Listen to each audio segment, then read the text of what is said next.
सुमतिभिरनुमेयं शुभ्रकायं सकायं सुखमजमनपायं मुक्त्युपायं विमायं द्रहजमहममेयं ध्येयमम्नाजगेयं सदजमसदजेयं श्रीसहायं भजेयं तपस्वाध्याय शुश्रूषा कृष्णपूजारतं मुनिं विश्वेशमिष्टतं वन्दे परिम्राट् चक्रवर्तिनं श्रीगुरुभ्यो नमः। हरिः ओम्। श्रियःपत्ये नित्या गणितगुणमाणिक्य विशदप्रभाजालोल्लासोपहत सकलावत्यतमसे जगज्जन्मस्थेमप्रलयरचनाशीलवपुषे नमो शेषाम्नाय स्मृतिहृदयदीप्ताय हृदये येन प्रादुरभाविभूमिवलये यस्तारिगोसन्ततिः प्रावोदिष्टुतिपङ्कजं करुणया प्रकाशितत्वं परम् ध्वान्तं त्वं समनादि साधुनिकरश्चकारि सन्मार्गगः तेन व्यासदिवाकरेण सततं मात्याजि मे मानसं व्याप्तिर्यस्य निजे निजेन महसा पक्षे सपक्षे स्थितिः व्यावृत्तिश्च विपक्षतोऽथ विषये शक्तिर्न वै बाधिते नैवास्ति प्रतिपक्षयुक्तिरतुलं शुद्धं प्रमाणं समे भूयात् तत्त्वविनिर्णयाय भगवान् आनन्दतीर्थो मुनिः भवति यदनुभावात्येडमूकोऽपि वाग्मी जडमतिरपि जन्तुर्जायते प्राज्ञमौलिः सकलवचनचेतो देवता भारती सा मम वचसि निधत्तां सन्निधिं मानसे च रमानिवासोचितवासभूमिः सन्ध्यायरत्नावलिजन्मभूमिः वैराग्यभाग्यो मम पद्मनाभतीर्थामृताब्धिर्भवताद्विभूत्यै पदवाक्यप्रमाणज्ञान् प्रतिवादिमदच्छिदः श्रीमदक्षोभ्यतीर्थाख्यानुपतिष्ठे गुरून् मम श्रीमदानन्दतीर्थार्य सन्मनः सरसे भुवि अनुव्याख्याननलिने चञ्चले कतिमे मनः न शब्दाब्धौ गाढाः न च निगमचर्चासु चतुराः न च न्याये प्रौढाः न च विदितवेद्यापि वयं परं श्रीमत्पूर्णप्रमतिगुरुकारुण्यसरणिं प्रपन्नामान्या स्मः किमपि च वदन्तोऽपि महताम् ॐ नारायणं निखिलपूर्णगुणैकदेहं निर्दोषमाप्यतममप्यखिलैः सुवाक्यैः अस्योद्भवादिदमशेषविशेषतोऽपि वन्द्यं सदा प्रियतमं मम सन्नमामि कुपिता हि पणच्छाया समीकृत्या परं सुखं सेवन्ते यत्पदं धीरास्तं भजे वल्लभं श्रियः। ನೆನೆ ದಿವಸ ಈ 57ನೇ ಸುಧಾಮೂಲದಲ್ಲಿ ಪರಿಮಳ ಟಿಪ್ಪಣಿಯ ವಿಚಾರವನ್ನ ನೋಡ್ತಾ ಇದ್ವಿ. ಬ್ರಹ್ಮಸೂತ್ರದಲ್ಲಿ ಮೊದಲು ವೇದವಾಕ್ಯವನ್ನ ಹೇಳಿ ಆಮೇಲೆ ಸ್ಮೃತಿಯ ಬಗ್ಗೆ ಹೇಳಿದೆ. ಮಧ್ವಾಚಾರ್ಯರು ವ್ಯಾಖ್ಯಾನ ಮಾಡ್ತಾ ಮೊದಲು ಸ್ಮೃತಿ ಬಗ್ಗೆ ಹೇಳಿ ಆಮೇಲೆ ವೇದದ ಬಗ್ಗೆ ಹೇಳಿ. ಇದು ಯಾಕೆ ಈ ತರ ಹೇಳಿದ್ರು ಅನ್ನೋದಕ್ಕೆ ಕಾರಣ ಇದುವರೆಗೆ ಆಯ್ತು ಕೊಟ್ಟು. ಇದು ಯಾದುಪತ್ಯ ಟಿಪ್ಪಣಿಯಲ್ಲಿ ನಾವು ಭಾಗವತಕ್ಕೆ ಯಾದುಪತ್ಯ ಟಿಪ್ಪಣಿ ವಿಷಯ ನೋಡ್ತಾ ಇರ್ತೀವಿ. ಸುಧಾಕ್ಕೂ ಯಾದುಪತ್ಯ ಟಿಪ್ಪಣಿ ಏನಿದೆ, ಈ ಯಾದುಪತ್ಯದಲ್ಲಿ ಬರುವಂತ ವಿಷಯ ಹೀಗೆ: ಆಕಾಂಕ್ಷಾಕ್ರಮೇಣ ಸೂತ್ರಂ. ಅಂದ್ರೆ ಈಗ ಬ್ರಹ್ಮಸೂತ್ರ ಹೊರಟಿರೋದು ಹೇಗೆ ಅಂದ್ರೆ ಪ್ರಶ್ನೆ ಹೇಗ್ ಬರುತ್ತೋ ಅದಕ್ಕೆ ಉತ್ತರ ಕೊಟ್ಕೊಂಡು ಹೋಗೋದ್ ಕ್ರಮ. ಮೊದಲೇ ಎಲ್ಲಾ ಉತ್ತರ ಹೇಳಿ ರೆಡಿ ಮಾಡ್ಕೊಡೋದಲ್ಲ. ಮೊದಲು ಪ್ರಶ್ನೆ ಬರುತ್ತೆ, ಆಮೇಲೆ ಆ ಪ್ರಶ್ನೆ ಬಂದಾಗ ಉತ್ತರ, ಮತ್ತಿನ್ನೊಂದು ಪ್ರಶ್ನೆ, ಅದಕ್ಕಿನ್ನೊಂದು ಉತ್ತರ. ಹೀಗೆ ಈ ಕ್ರಮದಲ್ಲಿ ಬ್ರಹ್ಮಸೂತ್ರ ಹೊರಟಿದೆ ಅಂತ ಬಂತು. ಹಾಗಾದ್ರೆ ಏನ್ ಪ್ರಶ್ನೆ ಬಂತು, ಅದಕ್ಕೇನು ಉತ್ತರ ಕೊಟ್ರಿ ಅಂತ ಹೇಳ್ಬೇಕಲ್ಲ. ಅದಕ್ಕೆ ಈಗ ಪ್ರಶ್ನೆ ಬಂದದ್ದನ್ನು ಮೊದಲೇ ಹೇಳ್ತಾರೆ. ಶಾಖಾಭೇದಸ್ಯ, ಈಗ ಯಾದುಪತ್ಯ ಟಿಪ್ಪಣಿ 57ನೇ ಸುಧಾಮೂಲದಲ್ಲಿ ಬರುವಂತ ಯಾದುಪತ್ಯ ಟಿಪ್ಪಣಿ, ಅದರ ವಾಕ್ಯ ಓದ್ತಾ ಇದ್ದೀನಿ. ಶಾಖಾಭೇದಸ್ಯ ಸುಪ್ರಸಿದ್ಧತ್ವಾತ್ ಚೋದನಾಧಿಕಮಪಿ ವಿಶೇಷನಿಷ್ಠಂ ವ್ಯಾಖ್ಯಾತವ್ಯಂ ಅಂತ. ಈಗ ಅನೇಕ ಶಾಖೆಗಳು ಇದೆ, ಖಂಡ್ವ ಶಾಖೆ, ಯಜುಶಾಖೆ, ಹೀಗೆ ಅನೇಕ ಮುನಿಗಳ ಶಾಖೆಗಳು ಅಂತ ಬೇಕಾದಷ್ಟಿದೆ. ಇದೆಲ್ಲ ಯಾಕೆ ಬಂದಿದೆ ಅಂತಂದ್ರೆ ಎಲ್ಲರಿಗೂ ಎಲ್ಲ ಶಾಖೆಗಳ ಅಧ್ಯಯನ ಮಾಡಬೇಕು ಅಂತಿಲ್ಲ, ಕೆಲವರಿಗೆ ಕೆಲವು ಮಾತ್ರ. ಹಾಗಾಗಿ ಚೋದನಾಧಿಕಮಪಿ ವಿಶೇಷನಿಷ್ಠಂ ವ್ಯಾಖ್ಯಾತವ್ಯಂ ಅಂದ್ರೆ ಎಲ್ಲಾದ್ರೂ ಇಂಥದ್ದನ್ನ ಓದಿ ಇಂಥದ್ದನ್ನ ಅಧ್ಯಯನ ಮಾಡಿ ಅಂತ ವಿಶೇಷವಾಗಿ ಹೇಳಿದ್ರೆ, ಉದಾಹರಣೆಗೆ ಸ್ವಾಧ್ಯಾಯೋಧ್ಯೇತವ್ಯ ಅಂತ ಇದೆ. ವಿಶೇಷವಾಗಿ ಸ್ವಾಧ್ಯಾಯ ಅಧ್ಯಯನ ಮಾಡಿ, ವೇದಗಳ ಅಧ್ಯಯನ ಮಾಡಿ ಅಂತ ಬಂದಿದೆ. ಈ ವೇದಗಳ ಅಧ್ಯಯನ ಮಾಡಿ ಅಂತ ಬಂದಾಗ ಇದಕ್ಕೆ ವ್ಯಾಖ್ಯಾನವನ್ನ ಮಾಡೋದು ಹೇಗೆ? ಸಕಲ ವೇದಗಳ ಅಧ್ಯಯನ ಮಾಡಿ ಅಂತ ಹೀಗೆ ಅರ್ಥವನ್ನ ಮಾಡ್ಬೇಕು. ಅದು ಆ ರೀತಿ ಅರ್ಥ ಮಾಡ್ಲಿಕ್ಕೆ ತೊಂದ್ರೆ. ಯಾಕೆ? ಅನೇಕ ಶಾಖೆಗಳು ಅಂತ ಆಗಿದ್ದೇ ಏನಕ್ಕೆ? ಅಷ್ಟಷ್ಟೇ ಶಾಖೆಗಳನ್ನು ಓದಿ ಅಂತ. ಇಲ್ಲಂದ್ರೆ ಪೂರ್ತಿ ಓದಿ ಅಂತ ಇದ್ದಿದ್ರೆ ವಿಭಾಗ ಯಾಕೆ ಮಾಡ್ಬೇಕು? ಈಗ 4 ವೇದವನ್ನ ವಿಭಾಗ ಯಾಕೆ ಮಾಡಿದ್ರು ವೇದವ್ಯಾಸರ? ಆ ರೀತಿ ವೇದ ರಾಶಿ ಒಂದೇ ಇತ್ತು, ಒಂದೇ ಇರೋ ವೇದ ರಾಶಿನ ಹಾಗೆ ಬಿಟ್ಬಿಡ್ಬೋದಿತ್ತು. ಆದ್ರೆ ಅದನ್ನು ಮಾಡ್ದೇನೆ ಋಗ್ವೇದ, ಯಜುರ್ವೇದ ಇಲ್ಲ ಯಾಕೆ ಮಾಡಿದ್ರು? ಋಗ್ವೇದಿಗಳು ಋಗ್ವೇದ ಮಾತ್ರ ಓದ್ಲಿ, ಯಜುರ್ವೇದಿಗಳು ಯಜುರ್ವೇದ ಮಾತ್ರ ಓದ್ಲಿ, ಈ ದೃಷ್ಟಿಯಿಂದ ಮಾಡಿತ್ತು. ಹಾಗಾಗಿ ಸ್ವಾಧ್ಯಾಯೋಧ್ಯೇತವ್ಯ ಅನ್ನೋ ಮಾತಿಗೂ ಏನರ್ಥ? ಇಷ್ಟೇ ಅರ್ಥ, ನಿಮ್ಮ ನಿಮ್ಮ ಶಾಖೆಗಳ ಅಧ್ಯಯನ ಮಾಡಿ ಅಷ್ಟೇ ಅಂತಂದ್ರೆ, ಇಲ್ಲ ಸ್ವಾಧ್ಯಾಯ ಅನ್ನೋ ಶಬ್ದಕ್ಕೆ ಹಾಗರ್ಥ ಅಲ್ಲ ಅಂತ ಈ ತರ ಪ್ರಶ್ನೆ ಬಂದಾಗ ಉತ್ತರ ಕೊಡ್ಲಿಕ್ಕೆ ಸ್ಮೃತಿ ಹಿ ಅಂತ ಬಳಸಿದ್ದಾರೆ. ಸ್ವಾಧ್ಯಾಯಸ್ಯ ತಥಾತ್ವೇನ ಹಿ ಸಮಾಚಾರೇಧಿಕಾರಾಚ್ಚ ಅಂತ ಏನು ಸೂತ್ರ ಇದೆ. ಸ್ವಾಧ್ಯಾಯಸ್ಯ ತಥಾತ್ವೇನ ಅಂತ ಪ್ರಾರಂಭ ಆಗುವಂತ ಸೂತ್ರ. ಆ ಬ್ರಹ್ಮಸೂತ್ರದಲ್ಲಿ ಉತ್ತರ ಕೊಟ್ಟಿದ್ದೇನು? ಮೊದಲು ಪ್ರಶ್ನೆ ಮಾಡ್ಕೊಂಡು ಸ್ವಾಧ್ಯಾಯಸ್ಯ ತಥಾತ್ವೇನ, ಈ ಸ್ವಾಧ್ಯಾಯೋಧ್ಯೇತವ್ಯ ಅನ್ನೋ ವಾಕ್ಯಕ್ಕೆ ಆಯಾಯ ಶಾಖೆಗಳನ್ನ ಮಾತ್ರ ಅಧ್ಯಯನ ಮಾಡಬೇಕು ಅಂತ ಹೀಗೆ ಆಕ್ಷೇಪವನ್ನ ಮಾಡಿಕೊಂಡು ಆಮೇಲೆ ಹಾಗಲ್ಲ. ಯಾಕೆಂದ್ರೆ ಸ್ಮೃತಿಯಲ್ಲಿ ಏನ್ ಹೇಳಿದ್ದಾರೆ? ವೇದ ಕೃತ್ಸ್ನೋಧಿಗಂತವ್ಯ, ಸಮಗ್ರ ವೇದ ರಾಶಿಗಳನ್ನ ಅಧ್ಯಯನ ಮಾಡಬೇಕು ಅಂತ ಇದೆ. ಆದ್ರಿಂದ ಈ ಪ್ರಶ್ನೆ ಬಂದಿದ್ದಕ್ಕೆ ಅನುಗುಣವಾಗಿ ಉತ್ತರವನ್ನ ಕೊಟ್ಟಿದ್ದಾರೆ ಅಂತ. ಅಲ್ಲ, ಈಗೊಂದು ಇನ್ನೊಂದು ಪ್ರಶ್ನೆ ಮಾಡ್ಕೊಡ್ತಾರೆ ಇದು ಮಧ್ಯದಲ್ಲಿ. ಈಗ ಯಥಾಶಕ್ತಿ ಎಲ್ಲ ತಿಳ್ಕೊಳ್ಳೋದು ಅಂತ ಹೇಳಿದ್ರಲ್ಲ, ಇದುವರೆಗೂ ನೀವ್ ಹೇಳಿದ್ರಿ ಏನಂತ? ಅವ್ರವ್ರ ಶಕ್ತಿ ಎಷ್ಟೆಷ್ಟಿರತ್ತೋ ಅಷ್ಟಕ್ಕೆ ಅನುಗುಣವಾಗಿ ಎಲ್ಲ ತಿಳ್ಕೊಳ್ಬೇಕು. ಈಗ ಒಬ್ಬನಿಗೆ 10 ಶಾಖೆ ಓದ್ಲಿಕ್ಕೆ ಆಯ್ತಾ 10 ಓದ್ಬೇಕು, 20 ಆಯ್ತಾ 20, 30 ಆಯ್ತಾ 30, ಹೀಗೆ ಅವರವರ ಶಕ್ತಿಗೆ ಅನುಗುಣವಾಗಿ ಅವರವರು ಒಂದಿಷ್ಟು ವಿಷಯಗಳನ್ನ ತಿಳ್ಕೊಳ್ತಾರೆ. ಆದ್ರೆ ಇದು ಧ್ಯಾನ ಮಾಡ್ಲಿಕ್ಕೆ ಏನಾದ್ರೂ ಉಪಯೋಗ ಆಗತ್ತಾ? ನಿಜವಾಗಿ ಇದು ಧ್ಯಾನ ಮಾಡ್ಲಿಕ್ಕೆ ಇಷ್ಟು ಉಪಯೋಗ ಆಗಲ್ಲ. ಯಾಕೆ?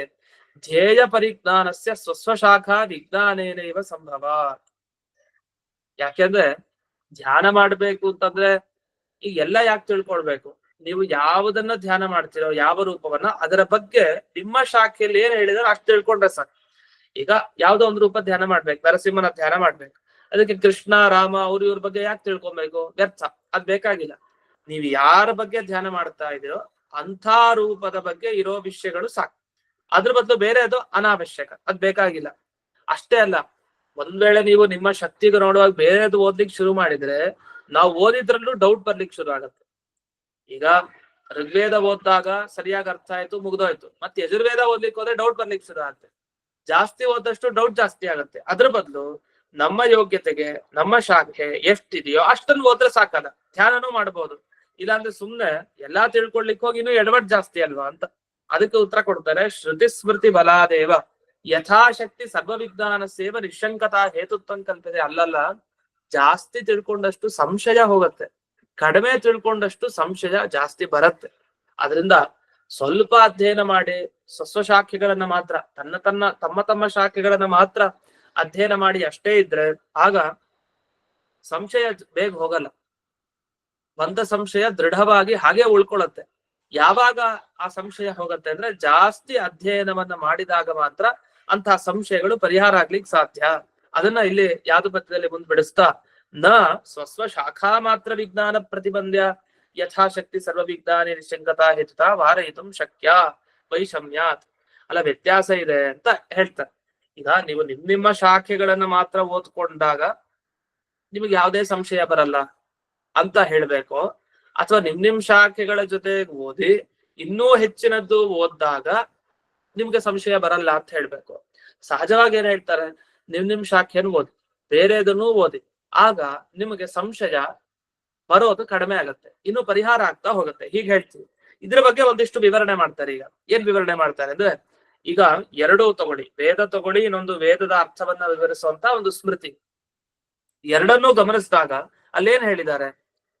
ಯಥಾಶಕ್ತಿ ಅಂದ್ರೆ ನಿಮ್ಮ ಶಕ್ತಿಗೆ ಅನುಗುಣವಾಗಿ ಎಲ್ಲಾ ಶಾಖೆಗಳನ್ನ ತಿಳ್ಕೊಳ್ಳಿ ಅಂತ ಹೇಳಿದ್ದಾರೆ. ಆದ್ರೆ ಇದು ಯಾಕೋಸ್ಕರ ತಿಳ್ಕೊಳ್ಳಿ ಅಂತ ಹೇಳ್ತಾ ಇರೋದು? ಇದು ಕೇವಲ ದೇವರ ಧ್ಯಾನ ಮಾಡ್ಲಿಕ್ಕೆ ಇಷ್ಟೊಂದು ತಿಳ್ಕೊಳ್ಳಿ ಅಂತ ಹೇಳ್ತಾ ಇಲ್ಲ.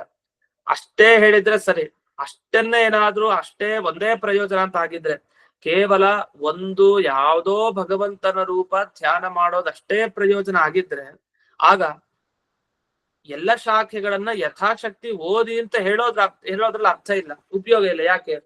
ಎಲ್ಲ ಶಾಖೆಗಳನ್ನ ಓದೋದ್ರಿಂದ ಎಲ್ಲಾ ರೂಪಗಳ ಧ್ಯಾನ ಮಾಡ್ಬೇಕಾಗಿ ಬರುತ್ತೆ. ಅದು ನಮ್ಗೆ ಅನುಚಿತ, ಅದು ಬೇಕಾಗಿಲ್ಲ. ನಮಗ್ ಬೇಕಾಗಿದ್ದೇನು? ಯಾವ್ದೋ ಒಂದು ರೂಪದ ಧ್ಯಾನ ಮಾಡ್ಬೇಕು.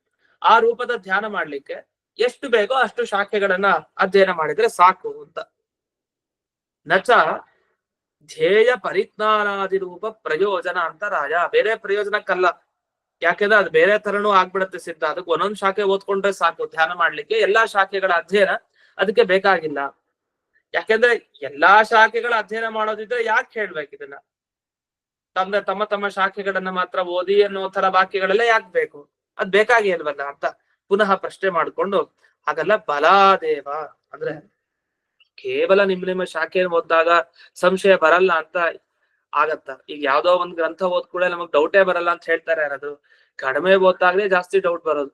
ತುಂಬಾ ಓದಾಗ ಡೌಟ್ ಎಲ್ಲಿ ಬರುತ್ತೆ? ಎಲ್ಲದಕ್ಕೂ ಅವ್ರ ಪ್ರಶ್ನೆಗಳಿಗೆ ಉತ್ತರ ಸಿಕ್ಬಿಟ್ಟಿರತ್ತೆ. ಆದ್ರಿಂದ ಇದು ಹೇಳಿದ್ ನೀವು ಸರಿ ಇಲ್ಲ ಅಂತ. ಅದಕ್ಕೆ ಇನ್ನೊಂದು ಪ್ರಶ್ನೆಯನ್ನ ಮಾಡ್ಕೊಳ್ತಾರೆ. ಅಲ್ಲ, ನಿಮ್ಮ ಶಾಖೆಗಳನ್ನ ತಿಳ್ಕೊಳ್ಳಿ ನಿಜ, ಅಷ್ಟೇನೆ ಸಾಕು. ಈಗ ಎಲ್ಲರೂ ಎಲ್ಲಾ ವೇದವನ್ನ ಓದ್ತಾರ? ಇಲ್ಲ. ಒಂದ್ ವೇದ ಓದ್ಕೊಂಡು ಮಿಕ್ಕಿದ್ ವೇದ ಎಲ್ಲ ದೇವ್ರ ಬಗ್ಗೆನೇ ಹೇಳ್ತಾರೆ ಅಂತ ತೀರ್ಮಾನ ಮಾಡ್ತೀವಿ. ಈಗ ಒಂದ್ 2-3 ಸರ್ವಮೂಲ ಗ್ರಂಥ ಓದೋದು, 32 ಗ್ರಂಥ ಏನು ಓದ್ಲಿಲ್ಲ, ಅಥವಾ 10 ಓದೋದ್ರಿ ಅಂತ ಇಟ್ಕೊಳ್ಳಿ. 10 ಸರ್ವಮೂಲ ಗ್ರಂಥ ಓದಿ ಇನ್ನು ಮಿಕ್ಕಿದ ಗ್ರಂಥದೆಲ್ಲ ದೇವ್ರ ಬಗ್ಗೆನೇ ಹೇಳೋದು, ಮಹತ್ವ ಹರಿಸರ್ವೋತ್ತಮತ್ವನೇ ಹೇಳೋದು ಅಂತ ಹೇಳಲಿಕ್ಕೆ ಸಾಧ್ಯ ಇಲ್ವಾ? ಸಾಧ್ಯ ಇಲ್ಲ. ಯಾಕೆ? ಈ 10 ಗ್ರಂಥ ಯಾವ ತರ ಇದೆಯೋ ಇನ್ ಮಿಕ್ಕಿದ ಗ್ರಂಥಗಳು ಇದೇ ತರ ಇದೆ ಅಂತ ತೀರ್ಮಾನ ಮಾಡ್ಲಿಕ್ಕೆ ಬರಲ್ವಾ? ಬರತ್ತೆ. ಅದೇ ರೀತಿ ಇಲ್ಲೂ ಕೂಡ ಅಷ್ಟೇ. ಕೆಲವು ಶಾಖೆಗಳು ಪರಮಾತ್ಮನ ಮಹಿಮೆಯನ್ನ ವರ್ಣನೆ ಮಾಡ್ತಾ ಇದೆ ಅಂತ ಆದ್ರೆ ಮಿಕ್ಕಿದ ಶಾಖೆಗಳು ಕೂಡ ಪರಮಾತ್ಮನ ಮಹಿಮಾ ಪ್ರತಿಪಾದಕ ಅಂತ ಸಹಜ ಸಿದ್ಧ. ಅದ್ರಲ್ಲಿ ಏನಿದೆ? ಅದಕ್ಕೆ ಭೂಯೋ ದರ್ಶನಂಚ ಅಂತ ಹೇಳ್ತಾರೆ.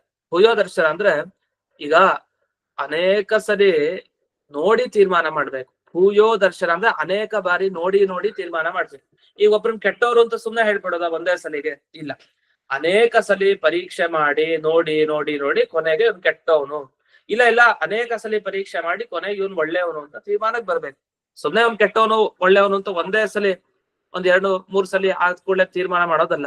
ಈಗ ಯಾವಾಗ್ಲೂ ಬೆಂಕಿ ಮತ್ತೆ ಹೊಗೆ ಒಟ್ಟೊಟ್ಟಿಗೆ ಕಾಣತ್ತೆ ಅಂತ ಹೇಳಿ ಯಾವಲು ಎತ್ರ ವನ್ನಿಹಿ ತತ್ರ ಧೂಮ, ಎಲ್ಲೆಲ್ಲಿ ವನ್ನಿಹಿ ಇದೆಯೋ ಅಲ್ಲೆಲ್ಲ ಧೂಮ ಇದೆ ಅಂದ್ರೆ ತಪ್ಪಾಗ್ಬಿಡತ್ತೆ. ಯಾಕೆಂದ್ರೆ ಅಯೋಗೋಲಕ ಕಾದ ಕಬ್ಬಿಣದಲ್ಲಿ ಬೆಂಕಿ ಇದೆ, ಅದರಲ್ಲಿ ಧೂಮ ಇಲ್ಲ. ಆದ್ರಿಂದ ಜೊತೆಗೊಂದು 2-3 ಕಡೆ ನೋಡಿದ ಕೂಡಲೇ ಯಾವಾಗ್ಲೂ ಹೀಗೆ ಅಂತ ತೀರ್ಮಾನ ಮಾಡ್ಲಿಕ್ಕಿಲ್ಲ. ಭೂಯೋ ದರ್ಶನ ಆಗ್ಬೇಕು. ಮತ್ತೆ ಅದನ್ನ ಓದ್ತಾ ಇರ್ಬೇಕು. ಆಗ ನಮಗ ಅರ್ಥ ಆಗತ್ತೆ. ಈಗ ಒಂದೊಂದ್ಸಲಿ ಒಂದೊಂದ್ ಪೇಜ್ ಓದಿ ಒಂದ್ಸಲಿಗೆ ಇದು ಇಷ್ಟೇ ಅರ್ಥ ಇದಕ್ಕೆ ಅಂತ ತೀರ್ಮಾನ ಮಾಡ್ಲಿಕ್ಕೆ ಬರತ್ತಾ? ಇಲ್ಲ. ಅದು ಸಾವಿರಾರು ಬಾರಿ ಓದ್ಬೇಕು. ಓದಿದ್ದನ್ನೇ ಓದಿ ಓದಿ ಓದಿ ಕೊನೆಗೆ ಈ ತರದ ವಾಕ್ಯಗಳಿಗೆ ಹೀಗೆ ಅರ್ಥ ಮಾಡ್ಬೇಕು ಅಂತ ಗೊತ್ತಾಗತ್ತೆ. ಇಲ್ಲಾಂದ್ರೆ ಗೊತ್ತಾಗಲ್ಲ ಆ ರೀತಿ ಅರ್ಥ ಮಾಡ್ಲಿಕ್ಕೆ. ಆದ್ರಿಂದ ಈ ಒಂದು ಹಿಂದೆ ಬಂದ ಬ್ರಹ್ಮಸೂತ್ರವನ್ನ ಇಟ್ಟುಕೊಂಡು ಪ್ರಶ್ನೆ ಮಾಡ್ತಾರೆ. ಈಗ ಏನ್ ಪ್ರಶ್ನೆ? ಓಂ ಗತಿ ಸಾಮಾನ್ಯ ಅನುಮಾನಾತ್ ಓಂ ಗತಿ ಸಾಮಾನ್ಯಾತ್ ಓಂ ಅಂತ ಬ್ರಹ್ಮಸೂತ್ರ. ಆ ಬ್ರಹ್ಮಸೂತ್ರದಲ್ಲಿ ಏನ್ ಹೇಳಿದ್ದಾರೆ? ಒಂದು ಶಾಖೆಗೆ ಏನ್ ಅರ್ಥನೋ ಬೇರೆ ಶಾಖೆಗಳಿಗೂ ಹಾಗೆ ಅರ್ಥ. ಅದಕ್ಕೊಂದು ಅನುಮಾನ ಹೇಳ್ತಾರೆ ಈ ಯಾದುಪತ್ಯ ಟಿಪ್ಪಣಿಯಲ್ಲಿ.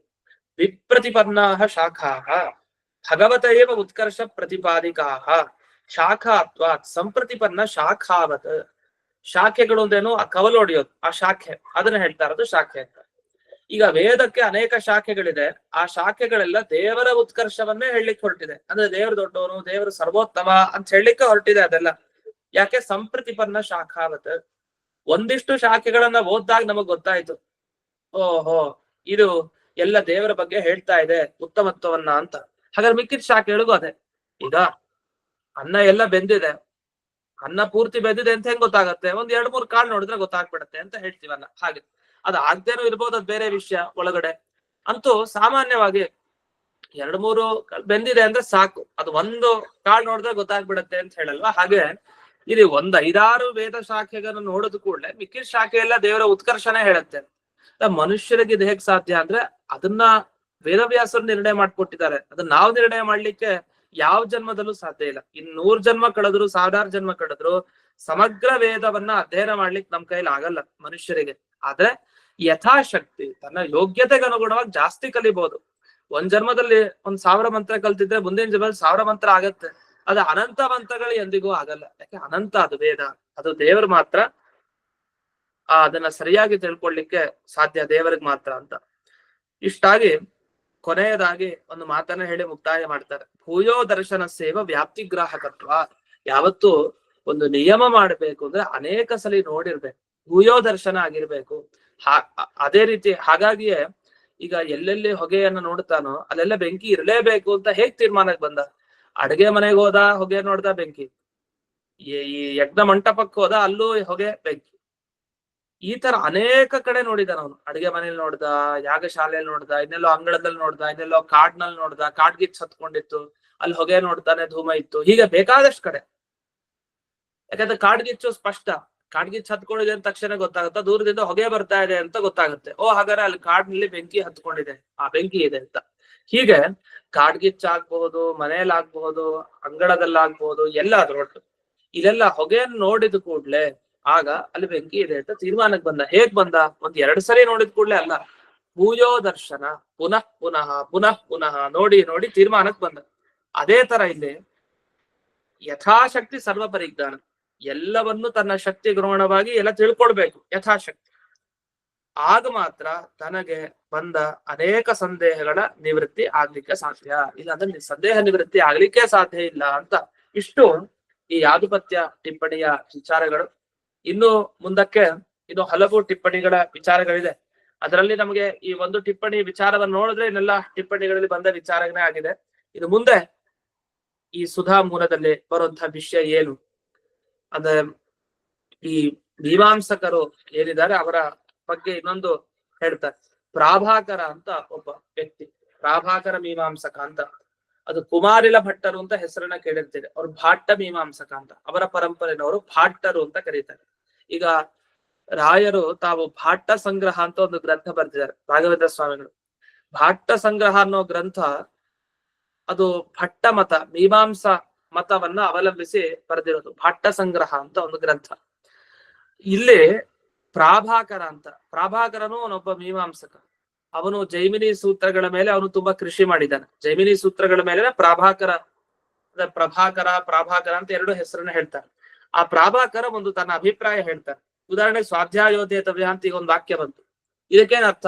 ಎಲ್ಲ ತಮ್ಮ ತಮ್ಮ ಶಾಖೆಗಳನ್ನ ಅಧ್ಯಯನ ಮಾಡಿ ಅಂತ ಅರ್ಥ ಅಲ್ಲ, ಎಲ್ಲರೂ ಯಥಾಶಕ್ತಿಯಾಗಿ ಎಲ್ಲ ತಿಳ್ಕೊಳ್ಳಿ ಅಂತಾನೆ ಅರ್ಥ. ಆದ್ರೆ ಈ ತರ ಪ್ರಾಭಾಕರ ಮತದವನ ಅರ್ಥ ಹೇಳ್ತಾರ, ಪ್ರಾಭಾಕರದ ಹೀಗೆ ಹೇಳ್ತಾರ, ಬೇರೆ ಅರ್ಥವನ್ನ ಹೇಳ್ತಾರ, ಅದೇನು ಅಂತ ವಿಚಾರ ಮಾಡ್ತಾರೆ ಮುಂದಕ್ಕೆ. ಆ ವಿಚಾರ ಮಾಡ್ತಾ ಮಾಡ್ತಾ ಅದನ್ನ ಪ್ರಾಭಾಕರ ಮತ ಮನೂದ್ಯ ನಿರಾಹ ಅಂತ ಪರಿಮಳದಲ್ಲಿ ಅದಕ್ಕೆ ವಿವರಣೆ ಮಾಡಿದ್ದಾರೆ ರಾಯರು. ಮುಂದೆ ಪ್ರಾಭಾಕರ ಮತ ಏನು ಅಂತ ತಿಳಿಸಿ ಅದನ್ನ ನಿರಾಹ, ಅದನ್ನ ಖಂಡನೆ ಮಾಡಿದ್ದಾರೆ, ನಿರಾಕರಣೆ ಮಾಡಿದ್ದಾರೆ ಅಂತ. ಹಾಗಾದ್ರೆ ಪ್ರಾಭಾಕರ ಮತ ಏನ್ ಹೇಳುತ್ತೆ, ಅದಕ್ಕೆ ಇವ್ರು ಹೇಗೆ ಖಂಡನೆ ಮಾಡಿದ್ದಾರೆ ಅನ್ನೋ ವಿಷಯವನ್ನ ನಾವು ನೋಡ್ಬೇಕು. ಅದು ಒಳ್ಳೆ ವಿಷಯ, ಅದು ಹೊಸ ವಿಚಾರ. ಇಲ್ಲಿವರೆಗೊಂದು ವಿಚಾರ ಮುಗೀತು. ಆ ಹೊಸ ವಿಚಾರವನ್ನ ಮತ್ತೆ ನಾಳೆ ದಿವಸದಿಂದ ನೋಡೋಣ ಅಂತ ಹೇಳ್ತಾ ಇಂದಿನ ಈ ಪಾಠವನ್ನ ಅಸ್ಮತ್ ಗುರುವಂತರ್ಗತ ವ್ಯಾಸತೀರ್ಥ ಗುರುವಂತರ್ಗತ ಭಾರತೀಯ ರಮಣ ಮುಖ್ಯ ಪ್ರಾಣ ಅಂತರ್ಗತ ಶ್ರೀಮನ್ ಮೂಲ ಗೋಪಾಲಕೃಷ್ಣನಿಗೆ ಅರ್ಪಣೆ ಮಾಡ್ತೇನೆ. ಶ್ರೀ ಕೃಷ್ಣಾರ್ಪಣ. ನಮಸ್ಕಾರ.